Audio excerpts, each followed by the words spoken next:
Fala galera, tudo bom com vocês? Espero que esteja tudo ok. Mais uma vez, muito bem-vindos aqui à minha bagunça. Meu nome é Felipe. Hoje vamos dar continuidade ao capítulo 12 da Era do Capital. No vídeo de hoje nós vamos ver os seguintes temas: a ascensão das grandes empresas e concentração de capital, desenvolvimento das finanças industriais e sistemas de crédito, a evolução dos modelos de gestão e organização empresarial e as condições de trabalho, insegurança e luta dos trabalhadores. Para você que está assistindo aqui pela primeira vez, caiu aqui de paraquedas, isso aqui é um resumo da Era do Capital, do Hobsbawm. Playlist aqui no canal crescendo, com o livro todo destrinchadinho por capítulos e partes até o momento da gravação desse vídeo. Estamos na segunda parte do capítulo 12 e a Era das Revoluções já está completo. A ideia é gravar a coleção toda e sair gravando textos importantes que costumam cair em editais de concursos e vestibulares na área de história. Bom, pessoal, a dinâmica aqui é muito simples. O resumo vai ficar na tela e eu vou fazer uma leitura dinâmica desse resumo para vocês. Acharem alguma coisa interessante, dá uma pausa no vídeo, faz uma anotação. E assim seguimos. Peço desculpas por duas coisas antes de começar o vídeo, pela pressa e pelas minhas vestes. Eu tô horrível. É que são 1h09 da manhã aqui no Rio, né? Tô com muito pouco tempo para poder gravar. Mas, sem mais delongas, vou começar a leitura, pessoal. Vamos lá. Nas cidades industriais da Europa, aconteceram mudanças muito grandes, né? As grandes empresas elas começaram a crescer muito rápido e dominaram diversos setores, né? Indo desde siderúrgica, né? Siderurgia, a mineração. Por exemplo, as empresas de nome difícil que estão aí no resumo, elas ficaram assim gigantes, né? E elas não só empregavam muitas pessoas, né? Milhares de pessoas, mas também elas controlavam enormes partes da economia.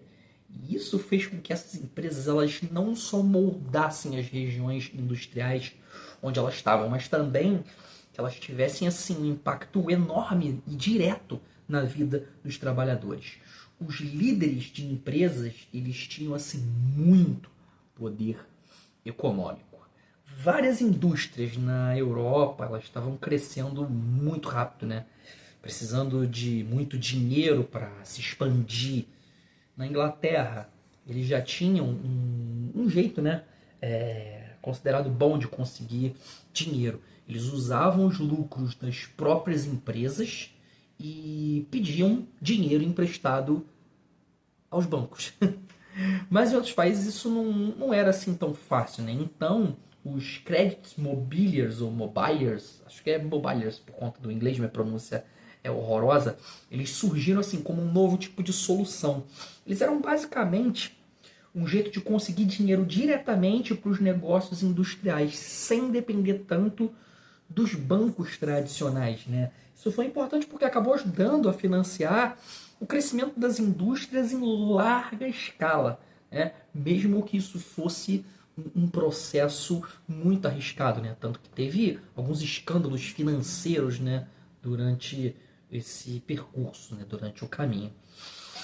Bom, nós temos duas coisas bastante importantes, né? A indústria, são fábricas e empresas que produzem coisas, e as finanças, que é o quê? O dinheiro, o investimento, os bancos e afins. Essas duas áreas elas começaram a se relacionar mais, né? A indústria e as finanças. Por exemplo, as bolsas de valores, né? Onde as pessoas compram e vendem as ações das empresas, elas se tornaram lugares assim essenciais para as empresas conseguirem dinheiro para poder crescer. Inglaterra, né? A North Eastern Railway, e na França as iniciativas parecidas, né? Elas mostram como construir ferrovias e outras infraestruturas foi assim vital, né? Para as fábricas poderem crescer, investir no crescimento de ferrovias e outros tipos de infraestrutura. Mas nem tudo foi fácil, né? Em países menos desenvolvidos era difícil conseguir dinheiro suficiente para poder crescer, para poder expandir.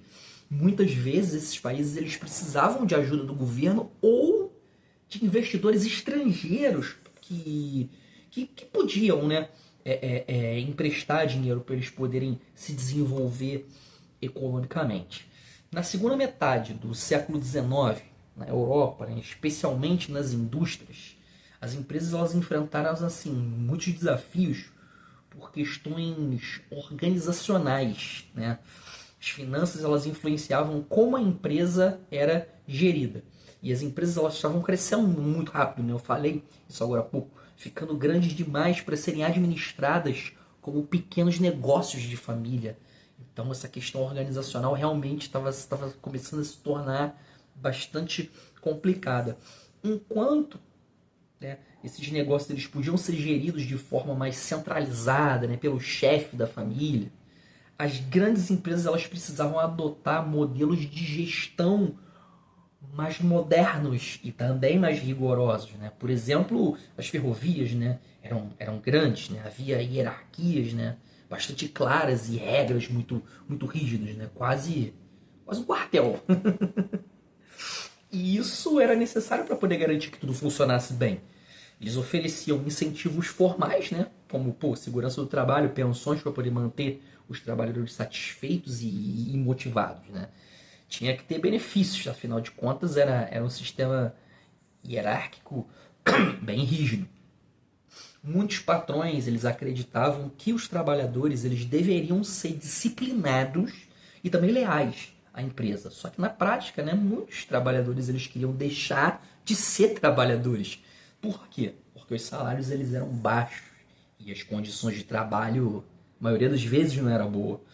Alguns empresários eles perceberam que pagar salários mais altos podia fazer os trabalhadores produzirem mais, né? Mas as ideias econômicas da classe média e das teorias dominantes elas não mudavam assim tão facilmente. Então a resistência a pagar mais continuou muito forte. Foram poucos os empresários que começaram a pagar mais para os seus trabalhadores.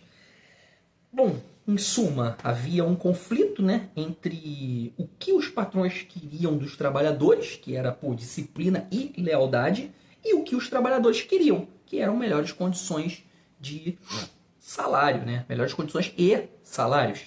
Alguns empresários eles tentaram pagar mais, né, para ver se isso aumentava a produtividade, mas a maioria acabou resistindo a essas mudanças e, bom, não pagou.